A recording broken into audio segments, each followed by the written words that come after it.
जाए बाबा के मीठे मीठे अच्छे अच्छे बच्चे। तो कुसुम दीदी जी का सभी बच्चों की तरफ से बाबा के घर में हार्दिक स्वागत। और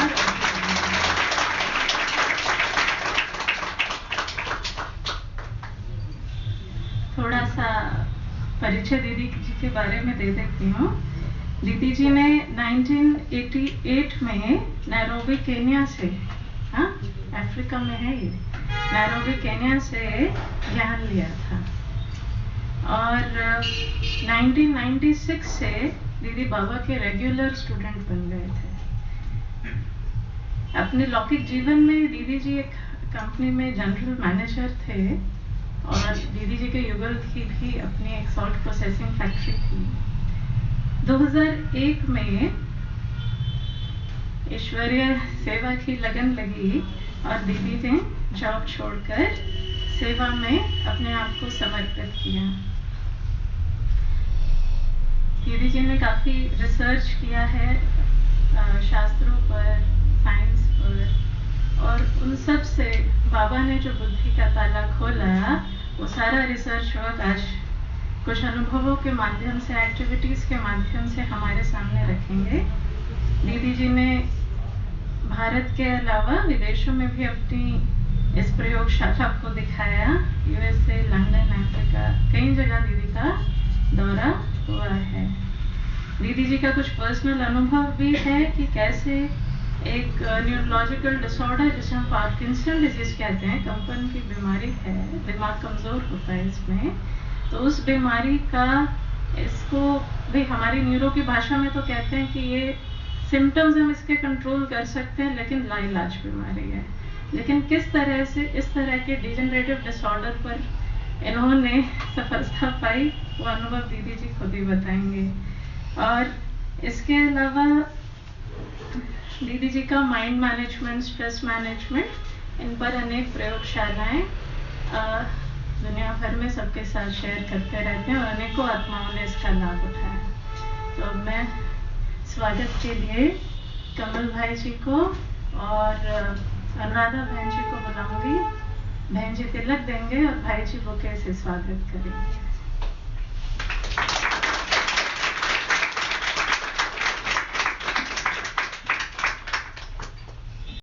ओम शांति। तो आज का विषय है कि तीव्रता पुरुषार्थ में कैसे लाए। वैसे तो समय बहुत कम है, पौना घंटा ही है, 2 घंटा भी कम पड़ता है हर जगह पे क्लास कराया तो वैसे भी हम दुनिया के हालात देख रहे हैं। जो चारों सत्ता चरम सीमा पर पहुंच गई है, राजनीति, प्रकृति, धर्म, साइंस। साइंस इतना क्वांटम लेवल में जा रही है, सूक्ष्म से सूक्ष्म, कहते हैं 8-9 डायमेंशन तक पहुंच गई है। इसीलिए तैयार कौन नहीं है? बाबा के 9 लाख बच्चे जो राजधानी स्थापन करने वाले हैं। बाकी एडवांस पार्टी भी तैयार हो गई है सब कुछ तैयार है, लेकिन वो भी राह नहीं देखेगा, समय आएगा तो होने वाला ही है। हम कभी कभी सोचते हैं कि बाबा ने कई बार कहा इस साल में विनाश होगा, इस साल में विनाश होगा, और मेरा प्रश्न उत्तर का ग्रुप है, उसमें भी रोज आता ही है, दीदी इतने साल बाद विनाश होगा। कोई कहते इतने साल, मैंने बोला विनाश की क्यों राह देख रहे हो, ये तो ऐसा होगा, भाग आया और सब रिलैक्स हो गए, भाग तो आया ही नहीं, और जब रियल भाग आया तो दौड़ना भी नहीं आया तो हमें 1 सेकंड का पेपर पास करने के लिए जीवन में अनेक सेकंड पास करनी पड़ती है। हमने ये भी देखा कि जैसे जैसे हम तीव्र पुरुषार्थ करते हैं वैसे वैसे पेपर भी बड़े बड़े आते हैं, बढ़ते ही जाते हैं। कई बार हम ऐसे सोचते हैं, कई जो अभी तक पुरुषार्थ अच्छा नहीं है तो बोले कि इतना योग करते हैं फिर क्यों पेपर आ रहे हैं। लेकिन पेपर आए ही नहीं तो कैसे पता चले कि हमारी अवस्था बनी है, पास होने वाले हैं या नहीं। तो ये तीव्र पुरुषार्थ वास्तव में 33 करोड़ में से तो 31 करोड़ तो त्रेता वाले हैं और 2 करोड़ ऐसा पुरुषार्थ करेंगे नंबर 1 में आने के लिए, फिर भी 9 लाख ही आएंगे। तो उसका कारण क्या? ये जो पुरुषार्थ के लिए अगर हमें अभी भी आधार चाहिए, जो आजकल हो रहा है, बहुत कुछ देखा मैंने और YouTube पर भी आ रहा है। बाबा कहते हैं ज्ञान की पराकाष्ठा होगी तो भक्ति का अंश मात्र नहीं होगा, और आजकल लोग भक्ति का आधार ले रहे हैं, ज्ञान वाले। हम एक बार साइड पे कहते हैं ज्ञान अलग है, भक्ति अलग है, और सारा त्योहार, सारी विद्या, आरती उतारना, इसका आधार ले रहे हैं। उसका मतलब अभी तक हम पराकाष्ठा ही पहुंचे ही नहीं है। मैंने भक्ति उस दिन से छोड़ दी थी। मैं हरे कृष्ण की बड़ी कृष्ण के लिए पागल थी, रोज 2 माला करने मंदिर में जाती थी। इसीलिए 88 से 96 तक बहुत कंफ्यूजन रहा। फिर 96 में बाबा ने फिर से हमें पकड़ा, तो रोज मैं बहन को पूछती थी, वेदांती बहन से ही हमने ज्ञान लिया था कि बहन मुझे योग तो आता नहीं, घर में तो कुक है, एकदम लग्जरियस लाइफ है, और होटल और पार्टियों में जाना पड़ता था क्योंकि बिग पोस्ट थी। तो बहन के कोई प्रॉब्लम नहीं, आप मुरली सुनते रहो, कोई नहीं धारणा करो। फिर मैंने कहा योग तो आता ही नहीं है। बोले बातें करते रहो ना, आधा घंटा पहले आ जाना मुरली से पहले। हम शाम को जाते थे, 5 थे, 3 बच्चियां और हम दोनों, तो बातें करते रहो। तो मैंने सोचा क्या बातें करूं, तो जो मंदिर में करती थी वो उसके साथ करने लगी। और उस समय कोई ज्ञान इतना डेप्थ में नहीं था, ऊपर ऊपर से ही समझाते थे। तो यही वो सोचती थी कि देखो मुझे कुछ भी पता नहीं है, कौन भगवान है, कौन कृष्ण है, कौन क्या है, मुझे तो श्री कृष्ण के साथ ही आना है। अभी आप मैं ऐसे ही बात करती है, आपको पता है मुझे क्या करना चाहिए। रोज इतनी बातें की। एक दिन ब्रह्मा बाबा में श्री कृष्ण दिखाई दिया, उसी मेडिटेशन रूम में, बाबा के कमरे में, और एक अंदर से एक संकल्प आया कि तू जिसको ढूंढ रही है वो यही है, वो मैं ही हूँ, आगे बढ़। बस उसी दिन से मेरे घर में मंदिर वगैरह जो कुछ था, तो दूसरी एक बहन इंडिया से आई थी तो रोज पूछती थी, मैंने सब कुछ दे दिया, मंदिर वंदिर। उस घर में नहीं गई, उसके घर गई, उसको लेके गई गाड़ी में और बोला कि चल तेरे को दे देती हूँ सब। तो उस दिन से मैं ना कभी मंदिर में गई, ना कभी, इतनी एक लगन लग गई। और उसी दिन मैंने फिक्स किया था 108 में आना है, श्री कृष्ण के साथ नजदीक में आना है, और उसके लिए मैं सब कुछ कर रही हूँ, और मुझे लगता है ऑलमोस्ट पहुंच गई हूँ। तो इसीलिए ये लगन, लक्ष्य तो सब रखा है। कोई किसी को भी पूछो तो बोले कि लक्ष्मी नारायण ही बनना है, लेकिन पुरुषार्थ तो खुद को ही पता चलता है। तो हमें अगर पुरुषार्थ में तीव्रता लानी है, अभी समय नहीं है, सब कुछ तैयार हो गया है। राजधानी में भी देखा ना, पांडव भी आ गया है, कौरव भी ज्यादा आ गए। भारत में तो सबसे ज्यादा है, और रसिया अमेरिका भी टॉप पर आ गए हैं, दोनों सामने सामने। प्रकृति भी झलक दिखा रही है। अभी भी अगर नहीं चेतेंगे तो बाबा कहते हैं ना, खून के आंसू से रोना पड़ेगा। तो ये सेकंड का पेपर पास करने के लिए हमें रोज दिन प्रतिदिन अपने आप को चेक करना है। कौन सा ऐसा सब्जेक्ट है जो हमें पहले जन्म में ला सकता है? कौन सा? योग। सबको पता है। अभी अगर 5-10 घंटा साथ में बैठ के योग करना है, पट्टी सुबह से शाम तक की, अकेले कर सकते हैं, कोई भी आधार बिना नहीं कर सकते। मैंने 12 घंटा 15 घंटे की अखंड भक्ति की है। इतने प्रॉब्लम करने आए, कोई इसकी हद नहीं। जो बाबा ने जी कहा था, वेदांती बेन द्वारा ही कह रहा था। तो ये सब समय होगा तो कहूँगी, नहीं तो मेरे अभी 2 वीडियो भी उतारी है जो तीव्र पुरुषार्थ की, वो अंजू बेन को भेजूंगी तो आपको ग्रुप में मिल जाएगा शायद, क्योंकि समय कम है, डिटेल में नहीं जा सकती। तो ये जो हमारा योग का ही मुख्य सब्जेक्ट है, योग में ही हमें प्रॉब्लम आते हैं। क्यों? क्योंकि विधि सारा दिन हम सुनते रहते हैं क्योंकि पॉजिटिव हो जाए, लेकिन क्या मन बैठता है? अभी तक मन हम कहे वो करे, 5 इंद्रियां वश में हो जाए, ऐसी अवस्था बनानी है।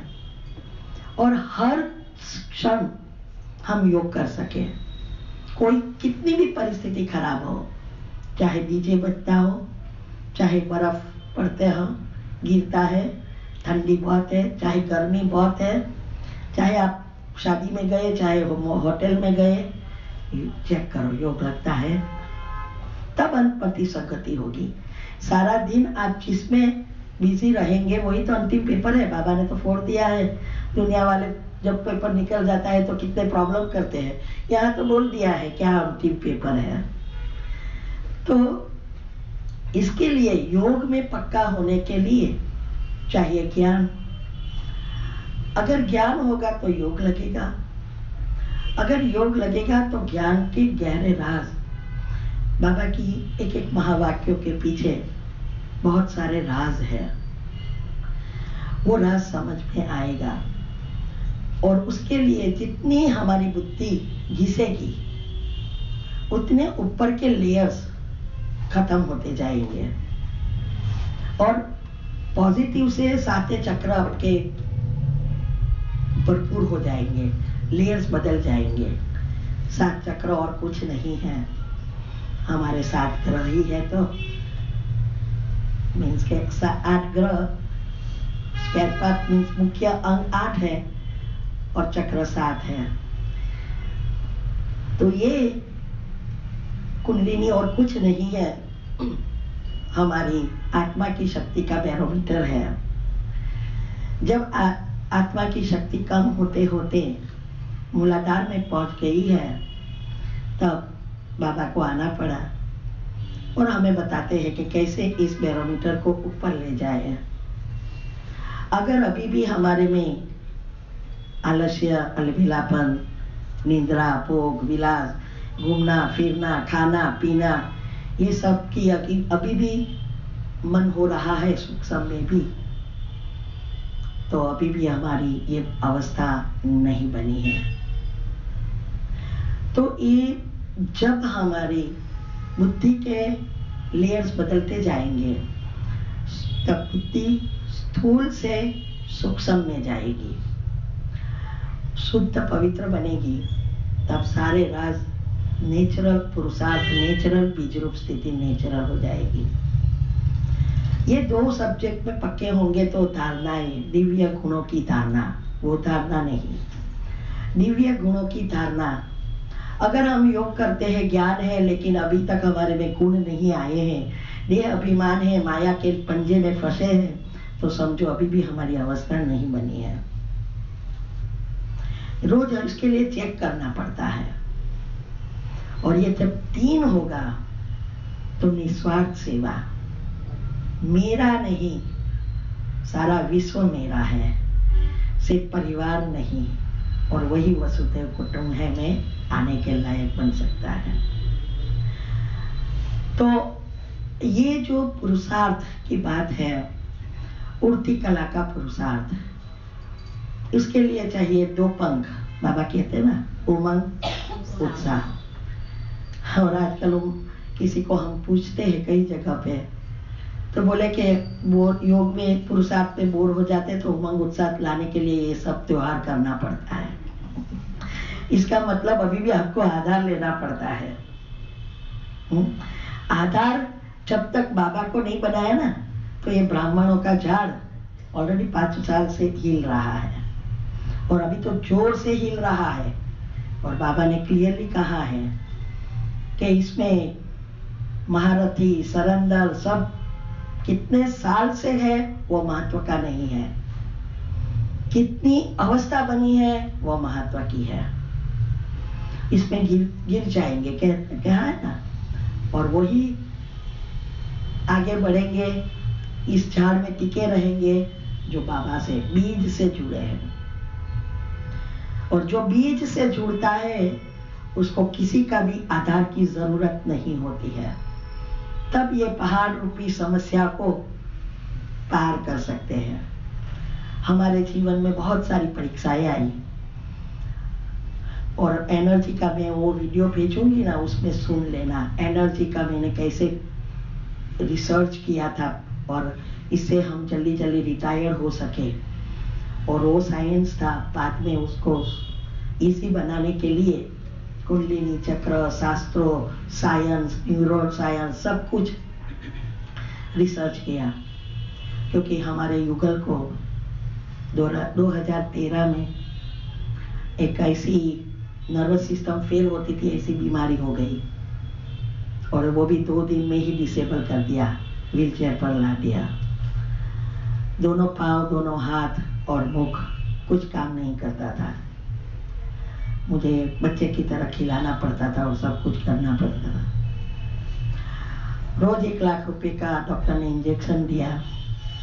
7 दिन के बाद कहा कि अंदर की जो सिस्टम है वो बचा ली है, लेकिन जो चीजें बिगड़ गई है उसकी कोई दवा नहीं है, अभी तक साइंस में ढूंढी ही नहीं है।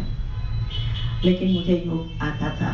जीवन में बहुत सारी परीक्षाएं पार कर, जैसे जैसे हमने पार किया, बीमारी, प्रॉब्लम, सभी में योग ही यूज करती हूँ। तो डॉक्टर ने कहा, तब मैंने तो वैसे भी योग शुरू कर दिया था। 4 महीने तक कोई फर्क नहीं, 24 घंटा योग करती थी। फिर बाबा की टचिंग कुछ ना कुछ आना शुरू हुआ, और दूसरे 2 महीने में वो जैसे थे वैसे तैयार हो गए, सब अच्छा हो गया। ना अभी तक कोई दवा चाहिए, ना कोई एक्सरसाइज चाहिए। कोई सोच भी नहीं सकता कि उसको इतनी बड़ी बीमारी हो गई थी। ये योग का प्रयोग है। योग का प्रयोग क्या है? हमारे जीवन में जो कुछ होता आया, प्रॉब्लम, बीमारी, वो हमारे ही पाप कर्म है। साइंस भी कहती है कि जो मैंने अभी पीएच अल्कलाइन बॉडी पर बहुत रिसर्च किया कि कैंसर क्यों होता है और सब प्रॉब्लम क्यों होता है, उसमें आता है कि ये बैक्टीरिया जहाँ कमजोर अंग है वहाँ इकट्ठा होता है। कोई भी बड़ी बीमारी होने में 15-20 साल लगता है। तो ये कमजोर अंग का अर्थ ही यह है कि हमारा वो चक्र से जुड़ा हुआ अंग कमजोर, माना वो चक्र में नेगेटिव एनर्जी, पाप कर्म। कोई भी बीमारी होती है वो पहले सूक्ष्म शरीर में होती है, और फिर उस जगह पे बैक्टीरिया या बीमारी शुरू होती है। इसीलिए कोई टेस्ट में भी नहीं दिखाई देता। कैंसर एक रात में नहीं होता है, कोई भी बीमारी है, बड़ी बीमारी एक रात में नहीं होती है। फिर भी टेस्ट में नहीं आती क्योंकि सूक्ष्म शरीर में है।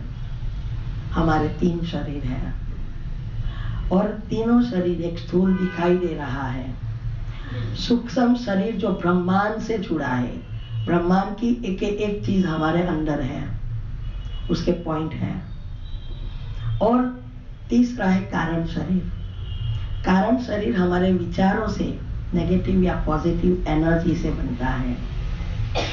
तो ये तीनों शरीर को जोड़ने वाली जो चीज है वो हमारे संकल्प से उत्पन्न हुए वाइब्रेशंस।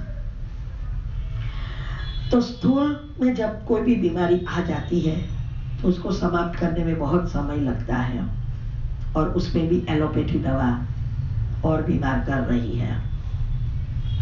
इसीलिए मैं दूसरा, हमारा टॉपिक बहुत है, 15-20 टॉपिक है। कि भाई घर के मसाले, आपके रसोई घर में जो भी मसाले हैं वही दवाइयाँ हैं, लेना सीख जाओ। और साथ साथ ऊर्जा का उपयोग करो। ब्रह्मांड में ऊर्जा है, यूनिवर्स हमें सब कुछ देना चाहती है, लेकिन ब्लॉक कर रहे हैं हमारे नेगेटिव वाइब्रेशंस। तो इसीलिए जो स्थूल में जब आ जाती है बीमारी तो बहुत समय लगता है, तो स्थूल रीति से उसको चेक करके समाप्त करना पड़ता है। साथ साथ अगर हम सूक्ष्म शरीर दुआओं से खत्म होता है, तो ये सूक्ष्म शरीर अगर हम दुआ कमाना सीख जाए तो उससे भी कर्म खत्म होने लगते हैं। और कारण शरीर सिर्फ एंड सिर्फ डिवाइन लाइट कहो, प्राण शक्ति कहो, विश्व शक्ति कहो या कॉस्मिक पावर कहो, हर एक रीति से कहो, वो वही है, बाबा की शक्ति, परमात्मा की एनर्जी। तो ये तीनों शरीर को अगर हम साथ में क्लीन करें तो ही हम मुक्त हो सकते हैं। और यही बाबा हमें सिंपल भाषा में सिखा रहा है। एक एक साइंस 24 बता रही है, बाबा हमें सिंपल भाषा में यही साइंस सिखा रहा है। लेकिन कई बार बाबा की सिंपल भाषा रोज हमें ऐसा लगता है वो तो रोज मुरली में वही आता है ना, लेकिन मुरली याद कितनी रहती है, उसका उपयोग कितना करते हैं। सुनने से क्या होगा? कुछ नहीं होगा। पढ़ना सुनना है तो बहुत समय लगेगा, जो 5000 साल से हो रहा है, इतना समय तो है नहीं। लेकिन सुनकर समझना, एक एक चीजों को लिए बुद्धि को घिसना, समझकर बुद्धि में उसको धारण करना और फिर प्रैक्टिकल जीवन में लाना, स्वरूप बनना, ये तीन पिछड़ा जो है ना वो कोई नहीं कर रहा है। बुद्धि तो क्लीन होएगी नहीं क्योंकि आप घिस नहीं रहे हो। तो इसीलिए हमें अगर नंबर 1 में आना है तो मुरली, उसका मैंने डिटेल में बाद में मैं वीडियो में आप सुन लेना कि क्या क्या महत्व, क्या क्या करना है। फिर मुरली के बाद है पावरफुल अमृत वेला। अमृत वेले के लिए पहला तो निंद्राजीत बनना पड़े। सिर्फ अमृत वेला ही नहीं, अच्छा योगी बनना है तो निंद्राजीत बनना ही पड़ेगा। और मैं भी बहुत नींद करती थी। मेरे युगल कहते हैं मैं नहीं बदल सका, भगवान ने आपको बदल दी, क्योंकि उसको सुबह में चाय चाहिए और हॉलीडे होती है तो मैं नहीं उठती थी। तो वो उठाते तो मैं कहती नहीं, अभी नहीं। और अभी तो 2 बजे 3 बजे उठ जाए, फिर सारा दिन नहीं सोती हूँ। तो ये जो ज्ञान की पराकाष्ठा के लिए पहुंचने के लिए समझ शक्ति बहुत जरूरी है। तो अमृत वेला में नींद क्यों आती है? नींद का कारण तो बहुत सारे हैं, लेकिन मुख्य कारण जो हम सब भूल कर रहे हैं, पहले मैं भी करती थी, अभी नहीं करती। अभी तो बहुत अलर्ट हूँ। मुझे जब चाहिए तभी नींद आती है। मैं कहूँ सोना है तो सो जाएगा, मैं कहूँ नहीं सोना है, जागना है तो जागेगा। ऐसी अवस्था बनानी है। इसमें मैंने से देखा साइंस अनुसार कि हमारे एक नींद का चक्र होता है, स्लीप साइकिल जिसको कहते हैं, थीटा, अल्फा, बीटा, डेल्टा, फिर डेल्टा में से फिर थीटा, अल्फा, बीटा, ये एक चक्र पूरा होता है। ऐसे 3 चक्र अगर हम पूरा करें तो हमारे अंदर बहुत शक्ति बढ़ती है, क्योंकि डेल्टा निंद्रा एक नेचुरल बैटरी चार्जर है, जिसको गाढ़ निंद्रा कहते हैं। जो संकल्पहीन हम हो जाते हैं, कोई ब्रेन में क्रिया प्रतिक्रिया नहीं होती, उसी समय हम परमात्मा से जुड़ जाते हैं। तो ये चक्र जो है, जैसे जैसे हम पॉजिटिव बनेंगे, ये चक्र जो डेल्टा निंद्रा में जाने के बाद है वो इजीली हो जाएगी। अभी नहीं जा रहे हैं, इसीलिए आलस्य अलबेलापन अगर नहीं गया तो समझो आप अभी भी आप मूलाधार में गिरते ही रहते हो ऊपर उठते हो गिर जाते हो, ऊपर उठते हो गिर जाते हो। जब तक हमारी डिटैचमेंट नहीं होती तब तक हमारी कुंडली ऊपर नीचे होती रहेगी। इनकी शक्ति बढ़ती है कम होती है, बढ़ती है कम होती है। तो ये जो मैंने तो संचित कर्म भी कैसे भस्म होते हैं वो भी मैं अभी बताती हूँ। एक्चुअली होता क्या है वो मैं साइंस अनुसार बताती हूँ। धारणाओं का तो आप सुन लेना क्लास में। तो ये जो हमारी निद्रा का जो चक्र है उसको पहले पावरफुल करने के लिए पहला योग की अवस्था बहुत महत्व की है। ये निद्रा का चक्र जैसे जैसे हम पॉजिटिव बनते जाते हैं उतनी डाउनलोडिंग रात को कम होती जाती है। माना दिन भर में हम बहुत सारे विचार करते हैं और एक विचार के साथ बहुत सारी फाइलें नीचे आती है और वो फाइलें दिन भर में हमारा मन अगर शांत नहीं होता है तो ये ऊपर की ओर ही रहता है। आजकल दुनिया में स्ट्रेस का कारण यही है। इसीलिए हमारे यहाँ जस्ट अ मिनट हर घंटे ट्रैफिक कंट्रोल ये क्या है, यही तो है डाउनलोडिंग कर देना और अच्छे लेयर से फिर से चक्र को चार्ज करना। तो ये जैसे जैसे हम विधि अपनाते हैं, विधि नहीं अपना रहे हैं इसीलिए सिद्धि नहीं मिल रही है। तो ये पहली अवस्था जितनी पक्की होती जाएगी इतनी साइंस अनुसार कहते हैं कि हमारे हर एक 2 संकल्पों के बीच छोटी सी गैप होती है। लेकिन जब हमारा व्यर्थ नेगेटिव बढ़ जाता है तो ये सेंसेशन होती ही नहीं है, बहुत कम होती है, जिसका अनुभव भी नहीं होता। जब हम विचारों पर हम कंट्रोल ला देते हैं या कंट्रोल आ जाता है तो धीरे धीरे धीरे जितना हमारी पॉजिटिविटी बढ़ती है उतनी ये 2 विचारों के बीच जो गैप है वो बढ़ती जाती है। और वो जब गैप बढ़ती है उस समय हमारी नेगेटिव और पॉजिटिव एनर्जी की घर्षण होती है, टकराव होता है और तब हमारी सुषुम्ना नाड़ी एक्टिव हो जाती है। अनाहत चक्र बैलेंस होता है। स्वर्ग में हमारा अनाहत चक्र बैलेंस होने के कारण हमें संपूर्ण सुख है। तो ये सुषुम्ना नाड़ी जब एक्टिव हो जाती है तो हाइपोथैलेमस वो साइंस वाले कहते हैं और यही सहस्त्र चक्र है। तो उसको द्वारा हम परमात्मा से जुड़ जाते हैं, वो लोग कॉस्मिक पावर कहते हैं और बाबा की शक्ति आना शुरू हो जाती है। तो ये गैप धीरे धीरे धीरे धीरे बढ़ेगी। जैसे जैसे आपके विचारों पर कंट्रोल आएगा आप एक स्वमान में लंबा समय स्थित हो सकेंगे।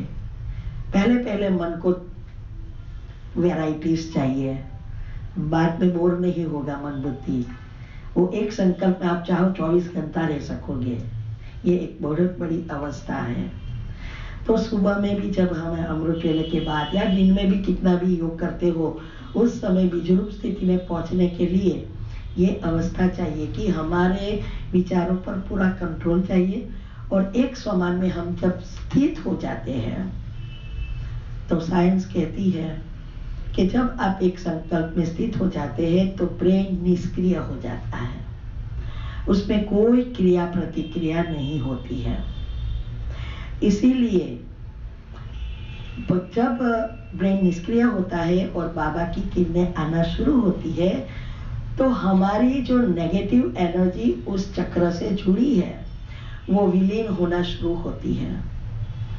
विलीन कहाँ होगी?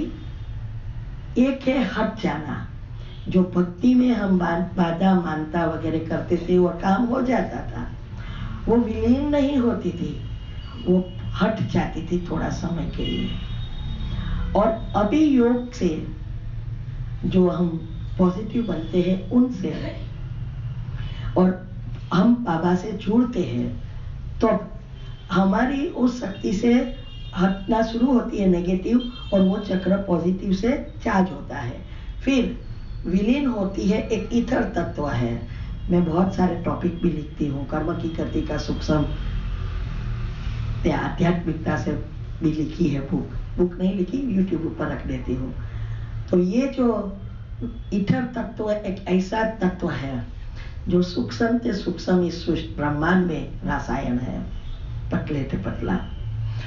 उसमें हर एक आत्मा ने जो कुछ सोचा, जो कुछ किया, जब से ये दुनिया बनी 5000 साल से रिपीट हो रहा है, उसका कारण यही है, इसमें वो स्टोर होता रहता है।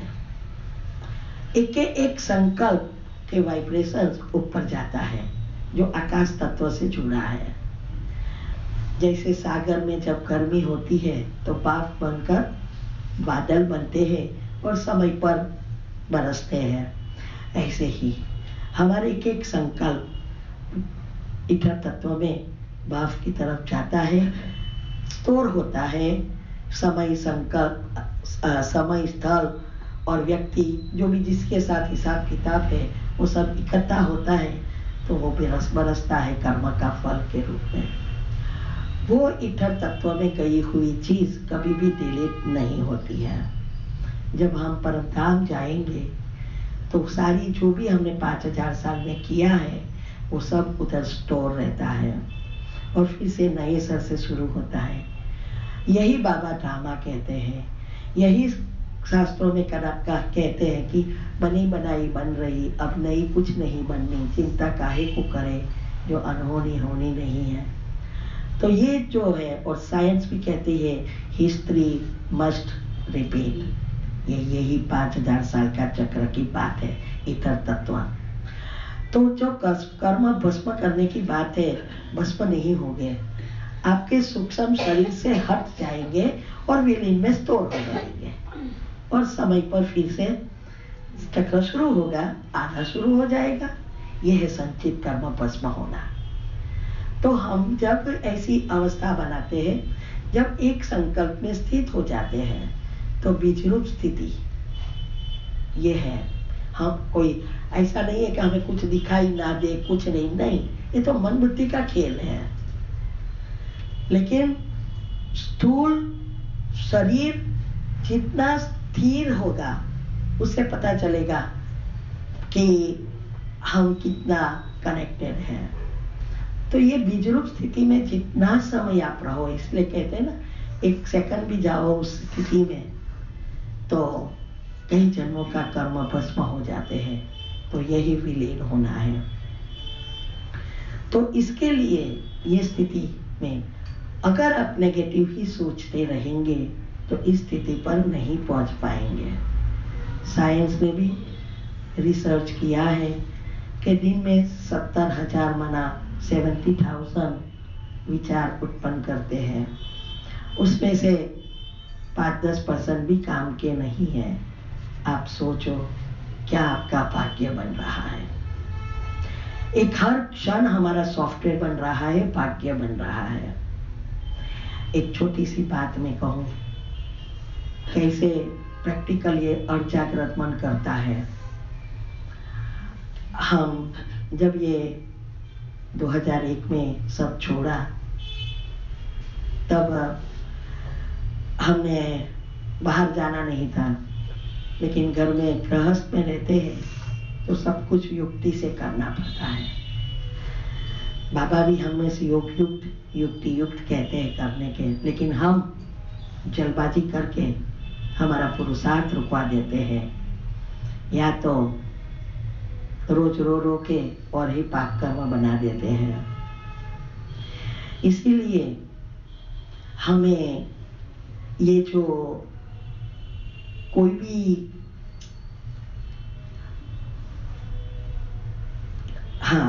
तो मैं ट्रैवलिंग कर बाहर नहीं जाना था, बहुत बड़ी फैमिली है और लंबा डिस्टेंस होता है और मुझे एक क्षण भी वेस्ट नहीं करनी थी। रिसर्च करना था, लोगों के सामने रखना था, क्योंकि मैंने एनर्जी के बारे में बहुत रिसर्च किया है और सब कुछ बाबा के ज्ञान से जुड़ा है। और यही जब बाहर वालों को मैं समझाती हूँ कि भाई वास्तव में कैसे ये एनर्जी काम करती है, इलेक्ट्रॉन प्रोटॉन न्यूट्रॉन क्या है, इलेक्ट्रोमैग्नेटिक करंट कैसे उत्पन्न होता है, इसमें पॉजिटिव विचार और मेडिटेशन का क्या महत्व है, इससे बहुत सारे सब नए कोर्स करने आ जाते हैं। तो यही, इसके लिए मैंने बहुत सारी रिसर्च करनी थी, और घर में अगर मैं बोलूं कि मुझे नहीं आना तो झगड़ा होता। इसीलिए हमने युक्ति रची, वॉमिटिंग की। आधा घंटा हो गए, थोड़ा चेहरा ऐसा वैसा करती, पहले नहीं थी वॉमिटिंग, कार सिकनेस। और फिर पूछे कि क्या हो रहा है, तो भाई वॉमिटिंग हो रही है। तो थोड़ी देर के बाद पूछेगा क्या गाड़ी खड़ी रखूं, मैंने बोला नहीं, चलने दो। ऐसा करते करते गाड़ी रुकवाती थी भी, वॉमिटिंग की एक्टिंग भी करती थी। आज मुझे रियल में वॉमिटिंग प्रॉब्लम हो गया। ये है सबकॉन्शियस माइंड। हमारे सबकॉन्शियस माइंड को पता नहीं है आपके लिए क्या अच्छा है क्या बुरा है, वो तो प्रैक्टिकल करके रख देगा। इसीलिए सोचने से पहले सोचो, बाबा कहते हैं कि मुझे क्या चाहिए, तो ये प्रैक्टिकल कर देगा। वो तो आप नेगेटिव सोचेंगे तो नेगेटिव, पॉजिटिव सोचेंगे तो पॉजिटिव।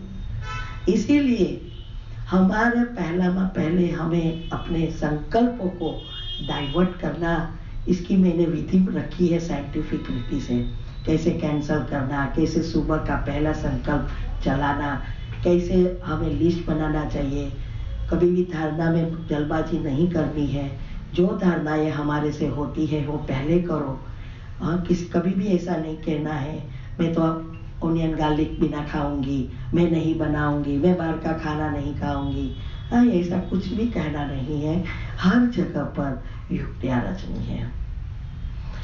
जैसे हमें शादी वगैरह में नहीं जाना था, तो हम क्या करते थे, तो हम जो भी इनविटेशन आता था ना तो छुपा देते थे।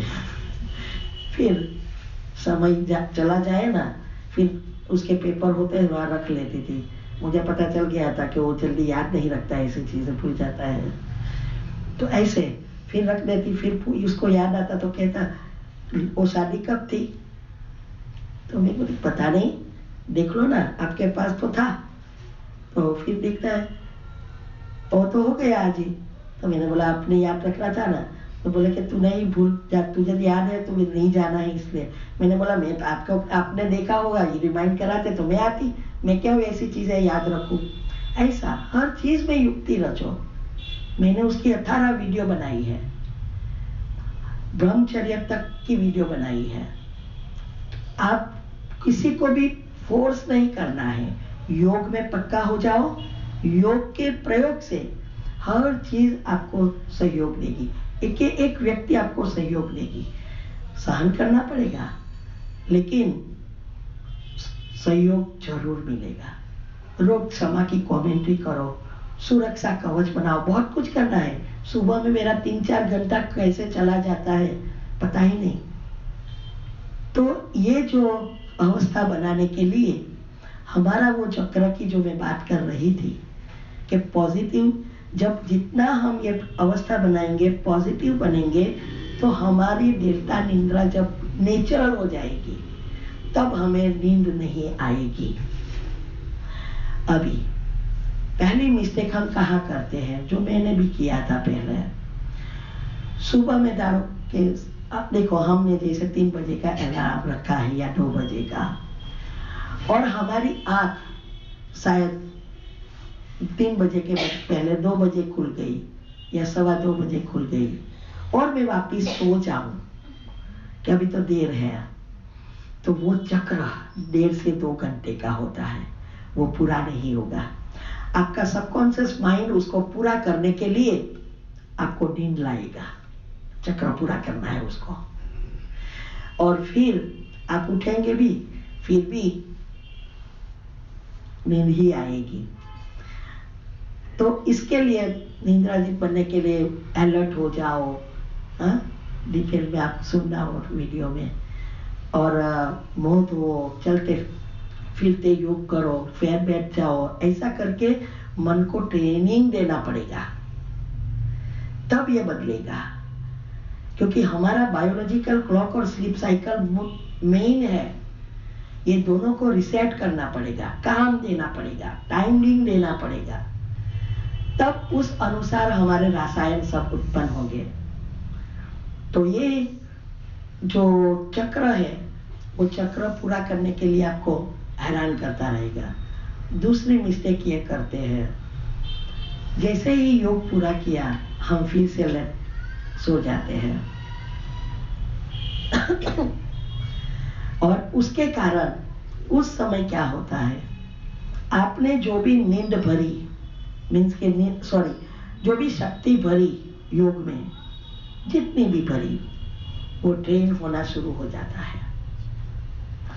क्योंकि संकल्प चलेंगे ही, संकल्पों पर तो अभी तक काबू नहीं आया है। तो जो भी एक संकल्प हमारी शक्ति को यूज करता है, आत्मा की शक्ति। तो ये संकल्प, कभी जाना है, तैयार होना है, या टिफिन बनाना है, वो ये कर, ऐसे बहुत सारे संकल्प चलते हैं। तो नेगेटिव संकल्प से नेगेटिव एनर्जी क्रिएट भी होगी और आपकी आत्मा की शक्ति खत्म भी हो जाएगी। फिर से वही स्टोरी, आपका चक्र तो पूरा नहीं होगा। मे भी आधा घंटा या पौना घंटा या 15 मिनट ही होगी उस समय, 1.5-2 घंटा तो आप सोएंगे नहीं, फिर उठना ही है। तो फिर से वो चक्र पूरा करने के लिए मैं प्रॉब्लम करेगी। सारा दिन आपको आलस या अलबेलापन आता रहेगा, नींद आती रहेगी। इसीलिए कई 9 बजे फिर से सो जाते हैं या आफ्टरनून में सो जाते हैं। तो ये 2 चीज जो अगर हम संभाल लें तो हमारी अवस्था जल्दी आगे उच्च बन जाएगी। क्योंकि ये दोनों समय ऐसा है कि हम जास्ती से जास्ती शक्ति भरते हैं। और अमृत वेला का आधार सारे दिन की दिनचर्या है और दिनचर्या के आधार पर अमृत वेला होता है। तो दिनचर्या के साथ मनचर्या एक्यूरेट बनाना पड़ेगा, तब आपकी घड़ी, बायोलॉजिकल क्लॉक सेट होना शुरू हो जाएगा। तो उसको टाइम टू टाइम खाना पीना सोना इसके साथ जोड़ना पड़ेगा, सूर्य के साथ जोड़ना पड़ेगा आपको। क्योंकि दोनों चीज, एक है इमोशनल इम्यून सिस्टम ब्रेन में, और पेट में है इम्यून सिस्टम पेट की फिजिकल में। ये दोनों को रिसेट करना पड़ेगा। तो इसीलिए सुबह में जब सूरज उगता है, माना सूर्योदय होता है, तब हमारे अंदर एनर्जी का बैलेंसिंग होता है, जिससे स्ट्रेस हार्मोन्स और ग्रोथ हार्मोन्स बैलेंस होते हैं।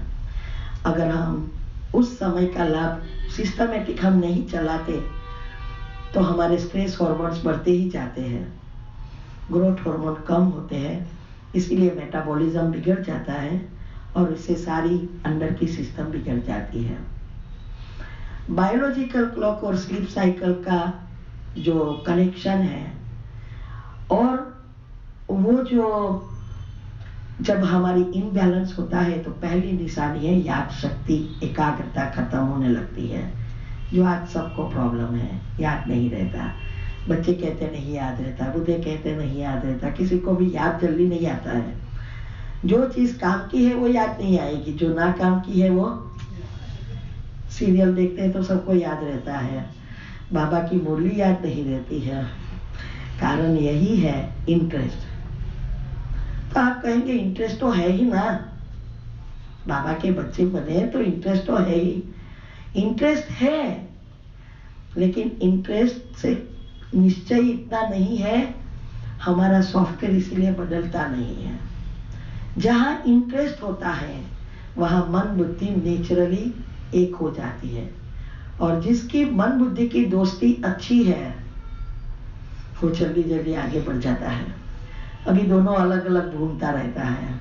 इसीलिए एकाग्रता, मन बुद्धि को एकाग्र करना, इससे ही हमारा सबकॉन्शियस माइंड खुलता है। वास्तव में सत्युग में तो 100% खुल गया है, कोई लेयर्स भी नहीं होते। कितना कॉन्शियस, सबकॉन्शियस, अनकॉन्शियस, सुपर, एक कोई सा ऐसा लेयर नहीं होता है, खुला है। क्योंकि वहां पृथ्वी के तत्वों, 5 तत्वों की चीजें, माना नीचे के 3 चक्र, ऊपर के एनर्जी के 3 चक्र बैलेंस है, इसीलिए सुख ही सुख है, दोनों सतो प्रधान है। तो हमें पहला ये निंद्राचित बनना है। दूसरा है अनशुद्धि, समय हो रहा है। अनशुद्धि में हमें कभी भी जल्दबाजी नहीं करनी है, हमें उसमें भी युक्तियां रचनी है। मैंने कैसे की मैं शॉर्ट में बताती हूँ कि अगर मुझे जो चीज अच्छी लगती है वो मुझे बनानी है तो मैं अगले दिन या अगले टंक में बासी एक्स्ट्रा बना लेती हूँ। फिर वो चीज जो मैंने बनाई है मुझे बहुत अच्छी लगती है तो मैं चेक करती हूँ क्या मुझे बासी रोटी अच्छी लगती है, क्या मेरा मन होता है, कितना मैंने खाया, 20% बासी खाया, 50 खाया, ऐसा थोड़ा थोड़ा थोड़ा थोड़ा थोड़ा करते जब मैं 100% बासी खा सकती हूँ तो समझो मेरी धारणा पक्की। ऐसे करके डिटेल में आप वो वीडियो जरूर सुनना, धारणाओं की बहुत डिटेल में समझाया है। ऐसे करके अनशुद्धि, ऐसे नहीं मैं तो बाहर का नहीं खाती हूँ, मुझे ओम शांति में तो नहीं, युक्ति से करो। वो लोग को पता ही नहीं चलता आपने गार्लिक ओनियन डाला है या नहीं, लेकिन हमने बोल दिया ना तो वो रोज टॉर्चर करेंगे। तो हमें युक्ति कम डालते जाओ, कम डालते जाओ, फिर चेक करो, उसको पता चलता है। और उसके जगह अभी तो ग्रेवी बनती है, कैप्सिकम और कैबेज यूज करना शुरू कर दो, किसी को पता भी नहीं चलेगा कि इसमें नहीं डाला है, और वास्तव में वो लोग को पता ही नहीं चलता है। लेकिन बोला ना मन, इसीलिए आपको टॉर्चर करेंगे। ऐसे ही मुख्य धारणा है देखते हुए नहीं देखना, सुनते हुए नहीं सुनना। अभी जो ब्राह्मणों का झाड़ हिल रहा है, 4-5 साल से बहुत हिल रहा है और अभी तो टॉप पर पहुंच गया है। तो इसमें अगर हमारी अवस्था है अभी भी फीलिंग में आ जाते हैं तो आगे नहीं बढ़ सकेंगे। इसके लिए ये धारणा बहुत महत्व की, सभी धारणा से ब्रह्मचर्य तो लास्ट है, वो तो ऑटोमेटिक आपकी योग की अवस्था होगी ना, आपका प्रभाव पड़ेगा। कर्मेंद्रियों को दबाना नहीं है, शीतल बनाना है, तो वो तो योग के पावर से आप कर सकोगे। लेकिन ये देखते हुए नहीं देखना, सुनते हुए नहीं सुनना, ये पहली जरूरत है। अभी गृहस्थ में रहते हैं, व्यवहार में जाते हैं, सब कुछ करना पड़ता है, तो सब दिखाई देगा, सब सुनाई देगा, तो हमें डिटेच कैसे हो सके। तो उसकी भी मैंने विधि बताई है जो मैंने किया कि जब अकेली होती थी तो जो मुझे डांसिंग का बहुत शौक था और जैसा म्यूजिक वैसी हमारी कर्मेंद्रिया थन बनती है। मैं स्टेज प्रोग्राम कराती थी, खुद स्टेज प्रोग्राम में रहती थी, बहुत कुछ बहुत शौक था इसका। तो जब कोई घर में नहीं होता बात सब बंद कर देती है, फिर लाउड म्यूजिक रख देती, जो ऐसी म्यूजिक है जिससे मैं उत्तेजित धनकन और डांस करने लगूं। ऐसा कई बार आपने देखा, और रास्ते में भी, हमारे फॉरेन में भी कई बार तो रास्ते में ही लोग डांस करने लग जाते हैं, म्यूजिक रास्ते में चलता है क्योंकि ऑटोमेटिक धन गनती है। तो उस समय ये म्यूजिक रख के फिर मैं चेक करती हूँ योग लगता है। ऐसा करते करते करते अभी मुझे डीजे चलता हो या शादी में गया हो या कोई बराड़ा बाल के गुस्सा कर रहा हो या कुछ भी कर रहा हो, कोई असर नहीं। ऐसे ही देखते हुए नहीं देखना किया। घर में रहते हैं, टीवी चलता होगा, बच्चों को और देखना है, पति को और देखना है, गीत चलते रहते हैं, सब कुछ चलता रहता है, हम बंद तो नहीं करवा सकते ना, और उसके साथ बैठना भी पड़ता है। तो ऐसी उस अवस्था में भी मैंने वो सीरियलों से छुटकारा पाया। जो सीरियल मैंने 2000 साल पहले छोड़ दिया था, सीरियल मूवी कुछ नहीं देखती, तो वो चीज फिर से शुरू की। और उस समय दोपहर का योग सेट करने के लिए 2 से 4 का क्योंकि योग का चार्ट बढ़ाना था। दादी प्रकाश मणि ने एक बार कहा था 108 में आना है तो 1 महीने का बैठ के 108 घंटा योग करो, माना 3.5 घंटा। और 2003-4 में तो हम अभी भी सीख रहे थे, मान 1 घंटा होता था, 1-1 मिनट लिखती, सब कुछ लिखती, तो भी 2 घंटे भी पहुंच नहीं पाई। अभी लाऊं कहां से? तो एक ही समय मेरे पास था दोपहर का, जब युगल सो जाता है, क्योंकि जब ये लोग सब जगते हैं, युगल बैठा है, हम योग करने नहीं बैठ सकते। नहीं तो कहेगा तो सारा दिन ये रिकॉर्डिंग करने, व्हाट्सएप पर प्रश्न उत्तर आते हैं, तो रिकॉर्डिंग करने तो 1.5-2 घंटा जाना ही पड़ता है। तो इसीलिए ऐसी अवस्था बनानी थी, तो दोपहर को ये सीरियल शुरू की। उसे योग का बैरोमीटर चेक करते करते करते निंद्राजित बन गई, सीरियल छूट गई और योग चालू हुआ, इसलिए का फिक्स हो गया। तो ऐसे हर चीज में हमें युक्तियां रचनी है, ऐसे नहीं आ जाएगा। तो देखते हुए अभी मैं क्या कि जब जो भी मुझे टॉपिक लिखना है, रिसर्च करना है, प्रश्नों का उत्तर के लिए कुछ ढूंढना है, तो मैं सिटिंग रूम में युगल के साथ ही, वो टीवी देखता रहता है, मैं मेरा काम करती रहती हूँ। सुनाई देता है, दिखाई देता है, लेकिन अंदर कुछ नहीं जाता। फीलिंग, जब तक हम उसको एकाग्रता से सुनते नहीं है तो फीलिंग में आएंगे ही नहीं, और फीलिंग में नहीं आएंगे तो कर्म बनेंगे ही नहीं। सब एक दूसरे से जुड़े हैं। इसीलिए हर एक धारणा ऐसे युक्ति से करनी है। बाकी बहुत कुछ है, समय हो गया है, 8:30 हो गया। पार्किंसन का पार्किंसन, हाँ, ये मैंने बताया ना, मेरे युगल को हुआ था 2 दिन में, वो पार्किंसन की असर थी। और पहले पाँव से शुरू हुआ। तो हमारे घर में वैसे तो सब बहुत हेल्दी है, बीमार नहीं पड़ते, और 4-5 मंजिल तो वो ऐसे ही चढ़ जाता था। और सडनली कहा कि मुझे चला नहीं जाता, पता नहीं क्या हो रहा है। तो मैं तो हंसती थी, उसको मुरली में आना कभी कभी बहानाबाजी निकालते थे। तो हमने सोचा ये बहाना निकाल रहे हैं, तो हम पहले दिन तो चली गई। दूसरे दिन बोलते हैं कि मैं नहीं आऊंगा, और शाम को कहता है अभी मैं ऊपर बेडरूम में नहीं आ सकूंगा और नीचे मैट्रेस डाल। मैंने बोला क्या कर रहे हो ये? बोला कि मैं सच बोल रहा हूँ, मुझे नहीं चला ही जाता, मैं चढ़ नहीं सकूंगा ऊपर।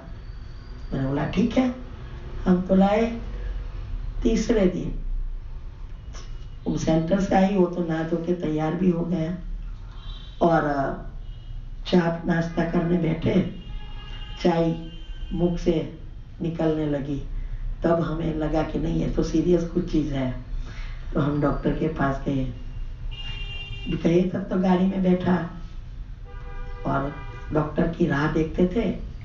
उठने में उसको व्हीलचेयर पर ला दिया, ना कुछ पकड़ सके ना चल सके, दोनों हाथ दोनों पांव और मुख, खाना भी क्रश करके चमची से बेबी की तरह खिलाना पड़ता था।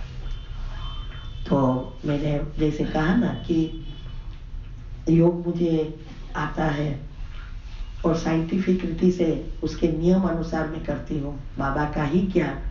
लेकिन मुझे हमें ऐसे ही आप बाबा को बोल देंगे, बाबा ने कहा है ना, बाबा कहा इसलिए हो जाएगा, बाबा थोड़ा करने आएगा। बाबा हमें शक्ति देगा, और शक्ति देने के कारण मन बुद्धि की लाइन क्लियर चाहिए, तब हमें शक्ति मिलेगी। तो ऐसे ही फिर कहते कहने बाबा कहते हैं लेकिन कुछ करते नहीं है। बाबा ने कर्म का नियम रखा है, तो वो तो करेगा ही नहीं, क्योंकि ये एक का करे तो सारी विश्व का करना पड़े। तो वो हमने विधि उसने बता दी।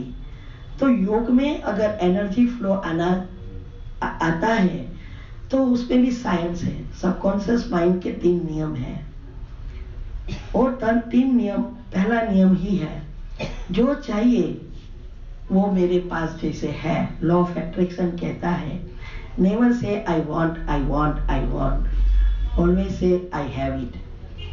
तो मेरे पास मुझे जो चाहिए वो मेरे पास है, तो युगल को अच्छा करने के लिए कर्म चलाना था और जो चाहिए वो सोचना था। तो ये नियम अनुसार मैंने एक कमेंट्री बनाई। फिर दूसरा नियम है AVF system, audio visualising and feeling. तो ऑडियो में वो कमेंट्री को ऑडियो कहा जाता है, रोज उसको बताना पड़ता है। फिर आप एक संकल्प में स्थित हो सकते हैं। विजुअलाइजिंग माना उसको देखना है, चाहे वो जॉब है, चाहे वो पैसा है, चाहे वो बिजनेस है, चाहे बच्चों के एग्जाम है, चाहे बच्चों को सुधारना है, चाहे पति पत्नी के संबंधों को, कोई भी चीज स्थूल है या पुरुषार्थ की है, ये नियम अनुसार अगर आप करेंगे तो ही आपको जल्दी जल्दी सफलता मिलेगी। ये साइंस कहता है। बाबा तो सिंपल भाषा में कहता है ना कि अब ये दुनिया विनाश होनी है, हाँ, अभी आपको जहाँ जाना है, हाँ, वो सोचो, उसको देखो, सब कहते हैं फील करो। तो साइंस हमें इजीली बता रही है वही बात। तो ये दूसरा नियम कि कमेंट्री को रोज कहना है, उसको देखना है जैसे वो चल रहा है, पहले जैसे जो जो क्रिया करता है, जैसे जैसे हम सोचते हैं वैसे देखना है और फील करना है, खुशी क्रिएट करनी है। हर एक चीज रसायन और हार्मोन्स उत्पन्न करती है। तो जब हम खुशी क्रिएट करते हैं, फीलिंग में लाते हैं, तो हमारे अंदर कई ऐसे हार्मोन्स है, डोपामिन और एंडोर्फिन जैसे, जो हमें जल्दी जल्दी सफलता लाती है। तब ये तीसरा नियम एक्टिव हो जाता है, RAS सिस्टम, ज़ूम बन जाता है हमारी सिस्टम। उसमें क्या होता है कि रात को जब हम सोने जाते हैं तो हमारी सारी फाइल ऑफिस फिर से वो अरेंज करता है मन। तो उस समय जो आप रोज बता रहे हैं वो चीज वो बाहर रखेगा और वो घुटती जाएगी। इससे वो पुण्य कर्म नजदीक आता जाएगा और दूसरी सब फाइल अंदर लेगा। तो ज़ूम बना, जो चीज चाहिए वो दिखाए, नजदीक दिखाएगी और बड़ा दिखाएगा, इसीलिए जल्दी सफलता मिलती है। तो हमें ये जो 3 नियम अनुसार हमें लिस्ट बनाकर फीलिंग में लाएंगे तो हमारा सफलता निश्चित है। लेकिन इसके साथ कर्म जुड़े हैं, हमारा विचारों पर कंट्रोल कितना है, हाँ, उस आत्मा के साथ कितना कर्म है। इसीलिए सफलता में समय लगता है। कई सोचते हैं मैंने तो 11 दिन की, 21 दिन की व्रती 4 बार की, कुछ हुआ नहीं। कहाँ होएगा? 21 दिन क्या है? 21 दिन तो आपके बड़े गोल फिक्स करने में सबकॉन्शियस माइंड को समय लगता है। उसके साथ होता है एक समय और एक स्थल। वो अगर एक समय पर बैठ के एक ही जगह स्थल पर बैठेंगे, ये सृष्टि 24 घंटे के बाद वही पॉइंट पर वापस आती है। तो कल जो आपने सोचा है वो वाइब्रेशंस वापस उसी समय पर आएगा। आप वही चीज अगर सोचेंगे वो लेयर्स ठीक होते जाएंगे। ऐसे ऐसे करते हमारा जितना ठीक लेयर बनेगा इतनी हमारी नेगेटिविटी दूर होगी, पॉजिटिविटी ऊपर आती जाएगी। तो एक समय एक स्थल इसीलिए है और इसीलिए बाबा ने 4 से 4:45 का समय फिक्स किया है। उसका कारण यही है। इसमें हमारी मनसा सेवा भी अच्छी हो जाती है और हमारा योग भी पावरफुल होता है। लेकिन कई सोते हैं 2 बजे उठते हैं, 4 बजे सो जाते हैं या 4 बजे कुछ काम करने लगते हैं। नहीं, 4 से 4:45 का योग कभी भी मिस नहीं करना है, क्योंकि ये जमीन की तरह है। ये दुनिया में भी ये जमीन है। अगर आप बीज नहीं बोएंगे तो घास फूस निकल जाएगा, कांटे निकल जाएंगे।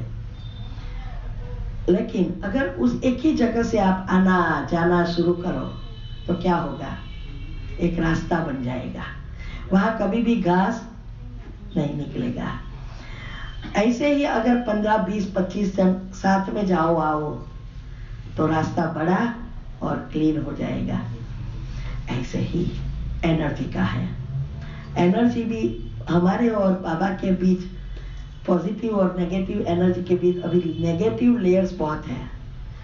तो हम जब एक साथ करते हैं और एक समय और एक स्थल पर बैठ के भी करते हैं तो वो क्लीन रास्ता बनता जाता है। और समूह का जब करते हैं 4 से पौने 5, तो इसमें कई पक्के होते हैं, कई कच्चे होते हैं योग में, तो एक दूसरों को मदद भी मिल जाती है, तो सेवा भी होती है। और वो पाठ इतना क्लियर हो जाता है कि हमें जल्दी जल्दी कनेक्शन होना शुरू होता है। इसीलिए जो भी विद्या बाबा ने बताई है वो पूरा साइंस है, और वो अगर विधि से हम फॉलो करते हैं तो सिद्धि जरूर प्राप्त होती ही है। चाहिए धैर्यता, विश्वास, निश्चय। हम थक जाएंगे तो कुछ नहीं होगा, और जब तक पाप कम रहे तब तक वो सफलता नहीं दिखाई देगी। बाद में ही जब पुण्य ऊपर आने लगेगा तब टचिंग आना शुरू हो जाएगी, और वो टचिंग को कैच करना, ये भी मन की लाइन क्लियर चाहिए। तो हमें पुरुषार्थ में बहुत तीव्रता लानी, अभी समय है ही नहीं। और हर समय चेक करो, मैंने जैसे कहा हमारे जीवन में इतनी परिस्थिति, शायद हम ज्ञान में नहीं होते तो शायद पागल खाने में पहुंच गए होते या अटैक आके ऊपर पहुंच गए होते हैं। इतनी परिस्थिति आई और अभी भी आ रही है, ऐसा नहीं है फुल स्टॉप हुई। जरूरत है हमारी मन की स्थिरता। मन बुद्धि स्थिर होगी तो बाबा से कनेक्शन करना नहीं पड़ेगा, नेचुरल होगा। आपसे बात करती हूँ लेकिन बाबा की एनर्जी दिखाई दे रही है, ऐसी अवस्था। बाबा एक एक जवाब देता है, बुद्धि की लाइन क्लियर करो। कई सेंटर वाले तो मुझे पूछते हैं, बाबा के पूछ के आओ ना, और हमारे पास में पेंडुलम है, उसका उपयोग करके जवाब लेती हूँ।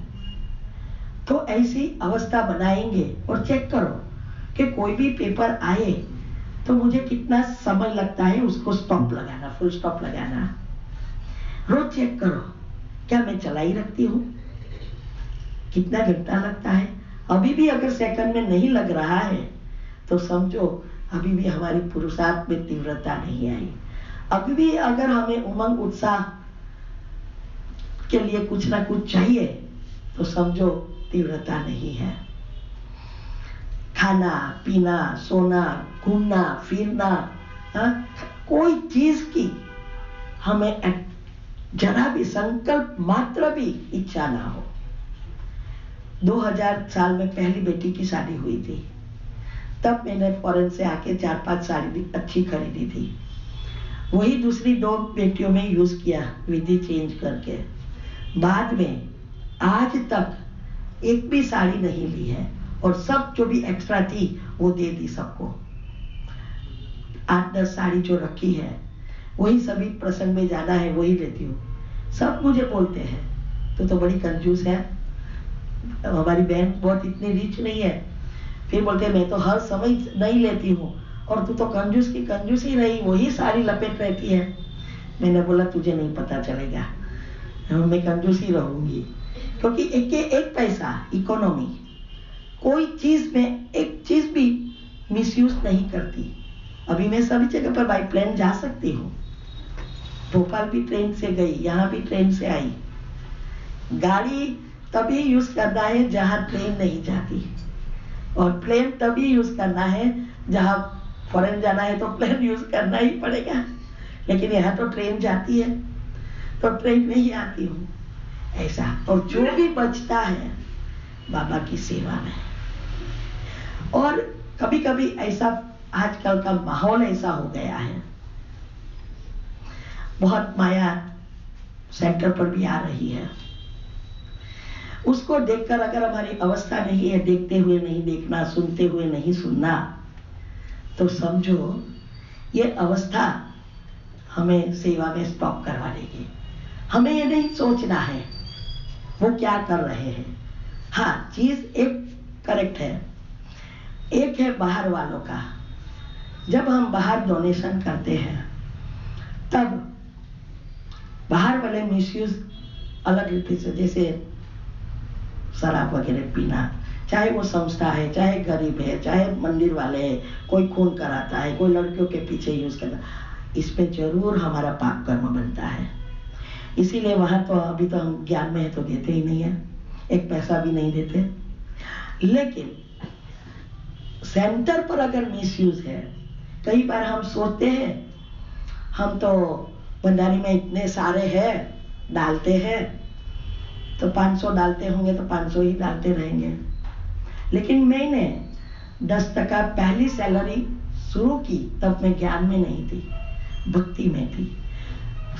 कभी भी मंदिर में नहीं देती थी, गरीबों को डायरेक्ट देती थी कपड़ा से, और तब सैलरी बहुत कम थी, लेकिन परसेंटेज फिक्स किया था।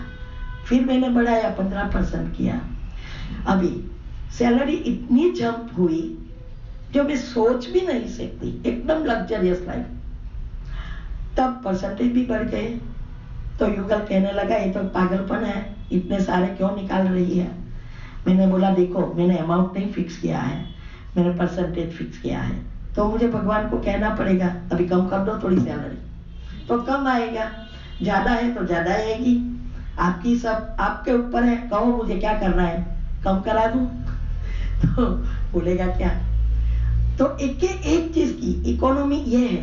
तो अगर हम सेंटर पे जाते हैं, हमारा परसेंटेज, आप परसेंटेज फिक्स करके देखो कितनी प्रगति होती है। हमारी जो प्रगति हुई जो हमने सोचा भी नहीं था। आप सोचो 2001 में हम दोनों रिटायर हो गए और हमारा बेटा नहीं है, ना हमारा पेंशन आता है, और थोड़ा समय में हम रिटायर कर दिया। आप सोचो यह है कमाल परसेंटेज। ऐसे ही शास्त्रों में नहीं कहा सर्व धर्म में बाय फोर्स करवा रहा है 10%, ऐसे ही थोड़ा कहा है। तो हमें ये परसेंटेज पहले से फिक्स करना है, फिर इसमें जहां सेंटर बनता है वहां खास दो। बाबा कहता है ना कि हॉस्पिटल कम यूनिवर्सिटी बनाओ, सबसे बड़ी दुआ ही सूक्ष्म शरीर को खत्म करेगा।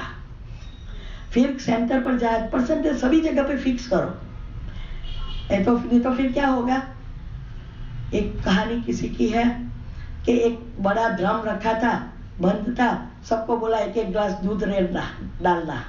सबने सोचा इतने सारे हैं, दूध डाल रहे हैं, मैं एक ग्लास पानी डालूं तो क्या है।